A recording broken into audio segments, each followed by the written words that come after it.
हर आदमी ये सरबस्ता राज खोलने के लिए तैयार है। आखिर ये क्या माजरा है? ऊँटनी सारे मदीने को छोड़ के, अमीरों सफ़ीरों के दरबारों और घरों को छोड़कर आखिर एक गरीब नज्जार के घर के सामने ही क्यों बैठती है? आइए इस पर गुफ्तगू करते हैं और देखते हैं कि तुब्बा कौन था। पहले तुब्बा जो है इसका नाम था तुब्बा बिन वर्दा अल हुमैरी। ये यमन का शहनशाह था और इस शहनशाह का जो लश्कर है वो लाखों लोगों पर मौजूद था। 1,33,000 सवारों पर मुश्तमिल और 1,13,000 पैदल फौज, यानी 2,02,500,000 के करीब फौज थी। और इसके दरबार में हर वक्त उमरा और वज़रा और अरकान सल्तनत और हर सिपाही मौजूद रहते थे। ये शहनशाह एक बार अपने लश्कर जर्रार के साथ निकला।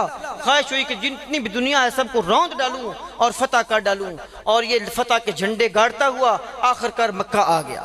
मक्का आकर इसने शहर पनाह को खटखटाया और पूछा और खैमे डाल दिए।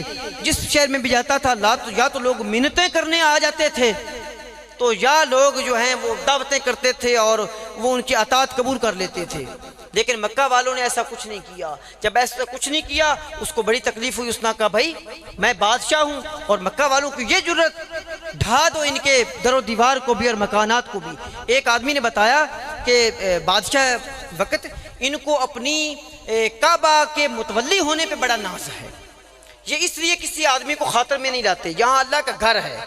उसने कहा नऊज़ बिल्लाह काबा को भी ढा दो और इनको कत्लो गारत कर दो और हर चीज़ को तहस नहस कर दो।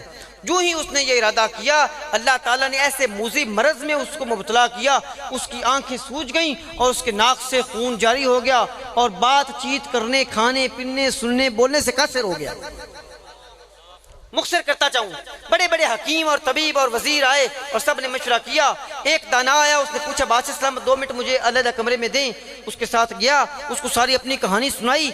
जब वो कहानी सुनाते सुनाते इस बात तक पहुंचा कि मैं मदीना तैयबा में जो मक्का मुकर्रमा में जो घर है उस घर को ढाना चाहता हूँ और या कत्लो गारत करना चाहता हूँ। उस वक्त उस दाना ने कहा इससे बाज आ जाइए, ये अल्लाह का घर है और ये इब्राहीम खलीलुल्लाह का बनाया हुआ था।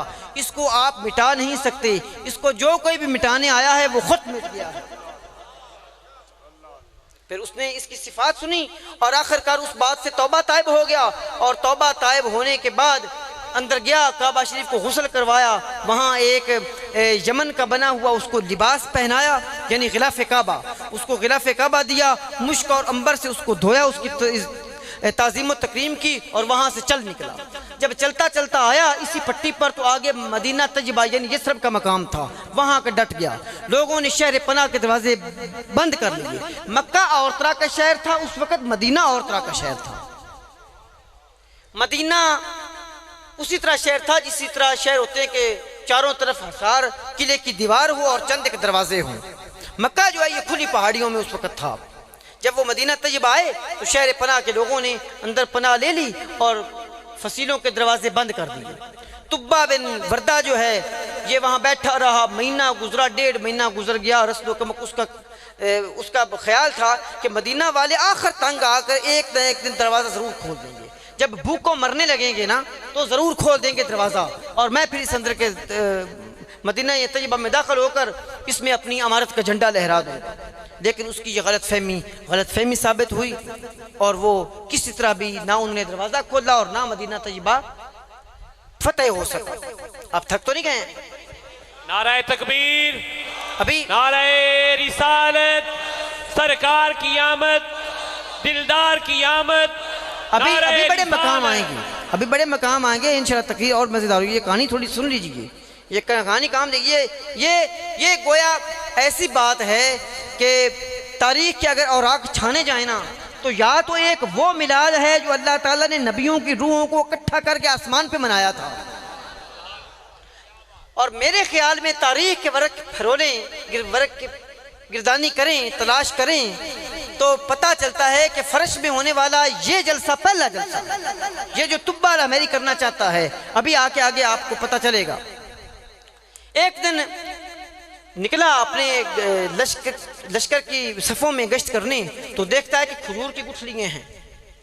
जब खजूर की गुठलियाँ देखी तो पूछा, मैं अपने साथ रस्दो कमक में खजूरें लाया नहीं हूँ, आए ये खजूरें कहाँ से हैं? तो लश्करियों ने बताया कि रात के वक़्त जब लोग सो जाते हैं तो ये जो शहर वाले हैं ना, मदीना वाले, ये खजूरों की बोरियां फेंकते हैं। हाय हाय हाय, और दुश्मन इनको मिटाने आया है और वो इनको खजूरें फेंक रहे हैं, खजूरें फेंक रहे हैं। उसका दिल पिघल गया, उसने कहा ये राज है, ये बड़ा राज है। बादशाह भी अजीब होते थे, इसी पे डट गया कि नहीं नहीं, वो हमारी मेहमान नवाजी कर रहे हैं, हम उनको मिटाने पे तुले हुए हैं। बात सलीके की कोई नहीं, पहले पता तो करना चाहिए आखिर वो हमारे ये कर क्यों रहे हैं। उसने अपने उमरा का, वज़रा का, सफ़ीरों का एक वफद भेजा अहले मदीना की तरफ और उनके सामने ये पेशकश की कि बादशाह अब इस शहर को फतह नहीं करना चाहता, लेकिन वो कुछ उलमा और सरदार लोगों से मिलना चाहता है। तो कुछ सरदारों ने मुआहदे की बिना पर दरवाज़ा खोल दिया और कहा चंद आदमी अंदर आ सकते हैं। वो अंदर गए, उन्होंने गुफ्त शरीर की और वापसी पर उन्होंने आके बताया कि ये मदीना तैयबा वाले लोग हैं, ये पहले शहर कोई नहीं था, ये दूर दराज से आए हुए लोग हैं और ये सारे के सारे यहूदी हैं। कोई खैबर से आया है, कोई शाम से आया है, कोई कहीं से आया है, और आए इसलिए हैं कि इनके ज़ुल्म और गुमान के मुताबिक आखिरी खातिमुन नबिय्यीन जो हैं मोहम्मद रसूलुल्लाह, वो इस शहर में मबूस किए जाएंगे। बादशाह ने कहा तो खजूरें क्यों फेंकते हैं, हम उनको मिटाने आए हैं। उन्होंने कहा कि खजूरें वो इसलिए फेंक रहे हैं कि आने वाले नबी की सिफ्तों में से मेहमान नवाजी एक बड़ी सिफ्त है। हम बेशक इनके साथ लड़ने आए, लेकिन वो नबी की एहतराम में हमारी मेहमान नवाजी कर रहे हैं। अल्लाह, उसकी ये बात सुनकर दिल पिघल गया। उसने कहा शहर पनाह के दरवाजे मेरे लिए खोल दो। अब ये तुब्बाल मेरी शहनशाह नहीं बल्कि तुम्हारे आका का गुलाम है। अब ये गालिब नहीं है, अब ये मगलूब है। जी हाँ, अब ये मगलूब हो गया है। अब ये शहनशाह नहीं, अब ये गुलाम है। अब ये मौला नहीं बल्कि एक अदना नौकर है सरकार का। शहर खोल दो। वो कहते हैं कि अब शहर पनाह के दरवाजे खोल दिए गए।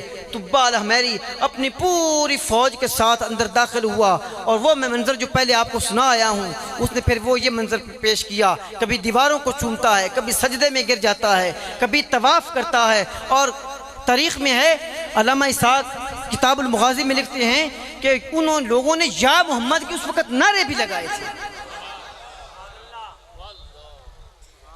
हाँ, वो आज शहनशाह गालिब नहीं बल्कि मगलूब है, फातेह नहीं बल्कि मफ्तूह है। अल्लाह अकबर।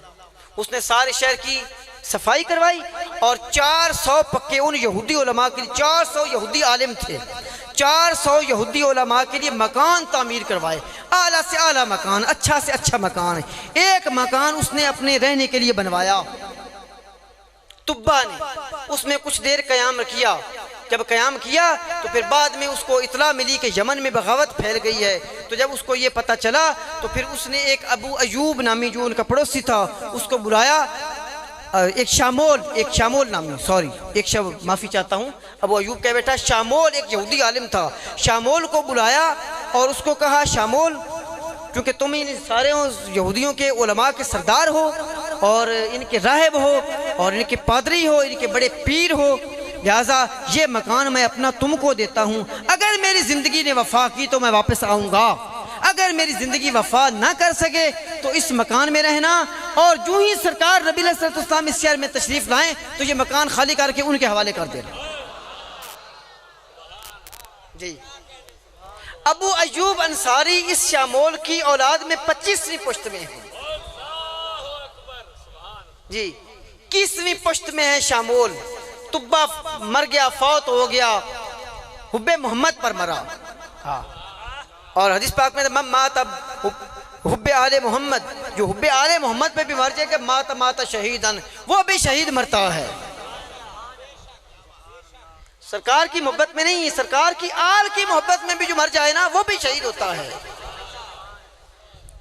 और जो सरकार की मोहब्बत में मर जाए उसको थोड़ा सा अफजल दर्जा देना चाहिए। मैं कहता हूँ वो शोहदा कर चुके, शोहदा से बड़ा दर्जा है कोई नहीं, वो शोहदा से भी बड़ा दर्जा होता है और शोहदा से बड़ा दर्जा सिद्दीकीन का होता है।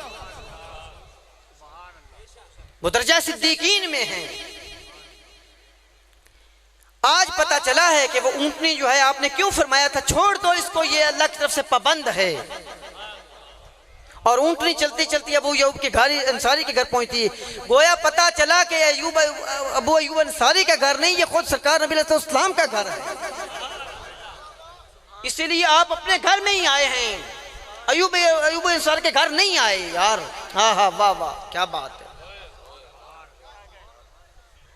हाँ, उसने खत भी लिखा, खत सुनाऊंगा तो बड़ा मजा आएगा इंशाल्लाह, और खत में हम अपनी बकिया बातें भी करेंगे इंशाल्लाह।